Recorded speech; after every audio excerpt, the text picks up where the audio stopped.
जनित जो भजन में शिथिलता आती है और एक अपराध जनित शिथिलता आती है, दोनों में क्या अंतर है? अंतर यह है कि तमोगणित जो शिथिलता आएगी वो थोड़े ही समय में परिवर्तित होकर वो भजन करने लगेगा, लेकिन अपराध जनित शिथिलता आएगी तो जब तक अपराध मुक्त नहीं होगा तब तक उसका भजन नहीं बन सकता। अंदर संकेत मिलते हैं ऐसे? हाँ, अपराध जनित जो भजन में उसमें जलन होती है, अशांति होती है। तमोगुण जनित होती तो उसे समझ में नहीं आता, निद्रा प्रमाद आलस्य ये चीजें लगेंगी, लेकिन उसकी भजन प्रियता बनी रहेगी।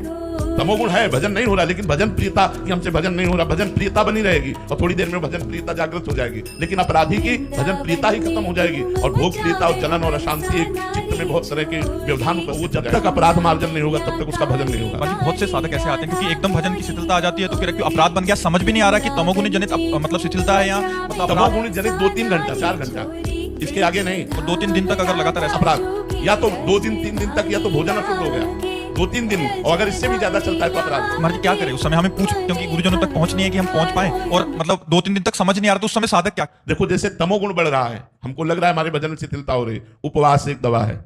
तुरंत उपवास करो, उपवास करते ही सत्वगुण आ जाएगा। जो भोजन जनित या तमोगुण जनित भजन में कमी हो रही, उपवास से तुरंत ठीक हो जाएगा। उपवास 12 घंटे का उपवास, जैसे आपको लगे उपवास करो, जल है फल है इससे काम चला लो, तो आप देखो आप सत्वगुण आ जाएगा। अगर इस पर भी भजन नहीं हो रहा तो आपका अपराध है, आप चिंतन करो। किसी न किसी संत महापुरुष के प्रति, कोई न कोई भक्त वैष्णव के प्रति आपकी गलत बात निकल गई, निंदा सुन ली या निंदा कर दी, और अगर आपको जानकारी लगती है कि हमारे द्वारा ऐसा हुआ तो संत महापुरुष के चरणों में जाकर नमन करो, क्षमा याचना करो। अगर वो